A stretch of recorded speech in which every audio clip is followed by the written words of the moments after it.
How do proficiency scales help you better understand your learning versus traditional 0 to 100 school? Well, I think it helps me a lot from instead of memorizing the answers to actually learning the concepts. And then I also feel like it helps me not to settle for 100, but to go beyond what is taught. And that's what the proficiency skills do is they give us like advanced topics that help us understand more of what we're learning. And What that's about you? I think it definitely helps because instead of just memorizing the study guide that we're given and putting that into a test and then never remembering it again or ever using it again, we actually have to learn the material and then it builds on that throughout the year. What about for you? What's the difference for you on the scale, knowing what a 3 or 4 represents versus for the traditional 0 to 100 when you knew what an 85 would look like? I feel like level three is like, all the stuff. And for you to get a level 4, you have to kind of advance in what you know. Instead of like 100, it used to be whatever, like you know all of it, but you don't really.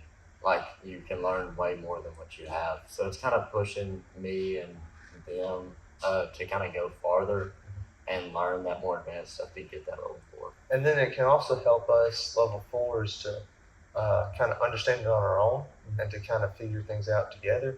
While our teacher still helps us, like he said, we're learning more, and we're also learning like just skills like how to work together as a group.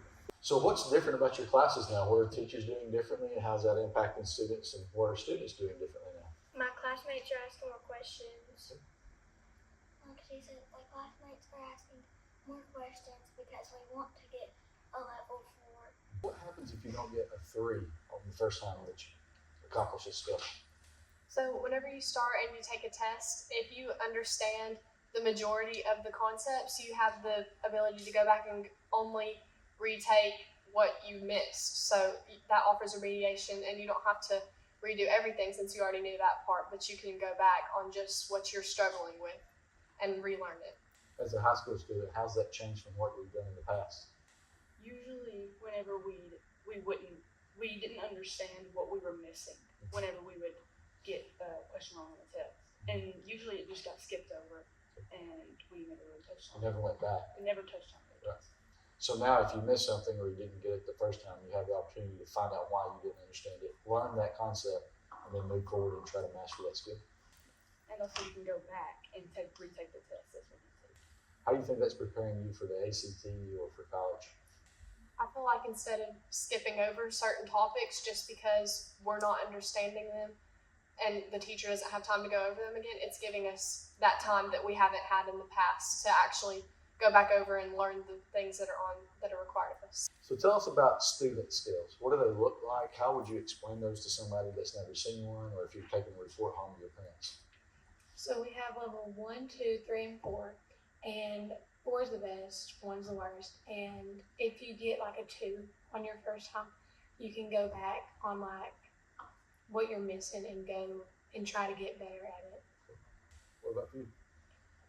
Well, it really just breaks down what we're trying to learn, and that way we kind of have an outline of our expectations that we're meant to learn, not just going over the stuff, but we actually have it outlined there for us, and we can just see it in simpler terms that we can understand ourselves. So how has classes changed for you from last year to this year now that we've moved to proficiency skills? It helps us know what we need to work on instead of like the whole class working on one thing. From the perspective of a student that's high performing, you can go beyond your learning.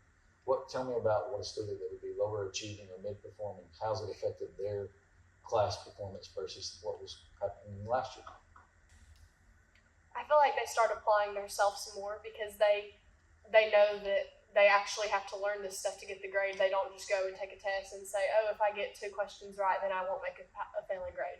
Levels of intelligence, children are asking questions because they want to understand. They know that they actually have to learn what they're being taught, and so they're all asking questions, rather they're on a level 4 and they're asking about that, or if they're on a level 2, just trying to understand the basic concepts of what we're learning. How is taking ownership of your own learning changed now, and you feel like you are now in more control of where you need to be academically? Yes, because you know exactly what you need to work on.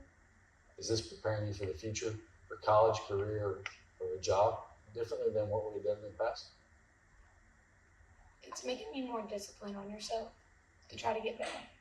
Okay, as a parent, when you bring a report home in the next few days, and are you going to explain it to them, and how are you going to approach the number on there and explain to them how you got to that point? We can say that you don't just stay there, you can like go up or down. So you're moving along your own line of progression on the scale. All right, tell me what it's like and what it takes to earn a 3. So for a level 3, you need to be proficient in the concept that you're learning.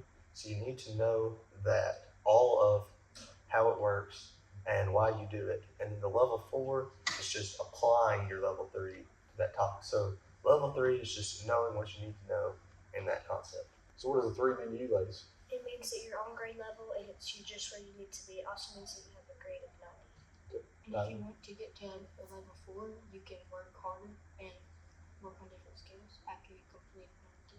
Let's say you've been working on a scale and you haven't reached the level 3 yet. What happens then? You can always go back and retake tests as many times as you need to until you fully understand the topic. You can keep working on the level 2. You can also go back and like try to understand it and ask for help. And I think I like that. So you can work on multiple levels at the same time. So how is that different in the past with the 3 scale versus if you had an 80 or a 75 in the past? One of the big differences is now with the proficiency scales, you can always go back and understand what you're learning with. But with the old grading system, you would just skip over it and you wouldn't understand what you're learning. And so then you can always go back, learn it, and then make that grade. What are conversations that you're having with your teacher, and what's changed with your teacher now about your grade? Something that's changed is that we're targeting things instead of just like kind of cramming it all in together. We are targeting things individually so that once we get that, we can move on to another target. All right, Luke, what are your thoughts on proficiency skills? I think it's good for all kids to learn kind of like at their own pace. It kind of individualizes kids to like, you can kind of get in groups and help each other. Like if you're a level 2, you can help other level 2s get to that level 3 or level 4. And the level 4, you can kind of work on stuff that you never really have been able to, because you kind of have to work on your grade level stuff instead of like learning what other people have to learn. How will proficiency scales help you in the future? I feel like it definitely helps like target and learning for say your ACT scores and getting to work on that, which will also help you get into college if you plan on going there, and also just your work ethic going into college so you don't fall behind. So you're also kind of working at your level. So how have these proficiency skills changed your like study habits and your work ethic? I feel like I've started studying more on my own time because I know that what I'm supposed to be learning, I actually have to memorize it instead of just memorizing it for the test. I actually have to know it and I have to have it mastered to get that marked off on my scale.